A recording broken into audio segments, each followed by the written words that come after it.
Joulupukki matkailee kohti Kangasalaa. Mutta nyt iski joulupukillekin punaiset valot, kun joutui täällä varomaan näitä liukkaita kelejä.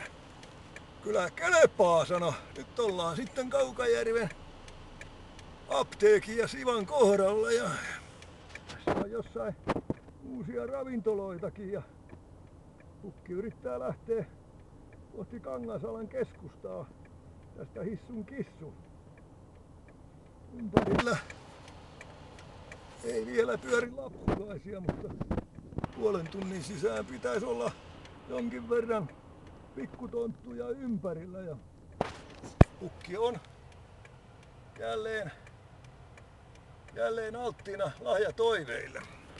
Mutta nyt mennään, sano pukki ja käänsi Turtolan kautta Kaukajärven kautta nokkansa kohti Kangasalaa ja homma jatkuu ja tänään hän alkoi tulee toisen kerran lunta näin joulun alla, että ensimmäisen kerran tuli hakkapeliton päivän alla ja nyt on tilanne tämä. Jatkamme matkaa mustan jään 0 asteen pinnassa, keli on -1 poron mittarin mukaan ja kokeilemme lähteekö. Ja niin joulu joutui jo taas Pohjolaan, joulu joutui jo rintoihinkin. Käänny oikealle. Näin käännymme oikealle. Koska pukki on oikeassa, hän kääntyy aina oikealle.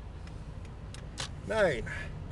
Kohta jää Kaukajärvi oikealle ja olemme aattonakin käytettävissä Kaukajärvi-Kangasala alueella, että ottakaa reippaasti yhteyttä.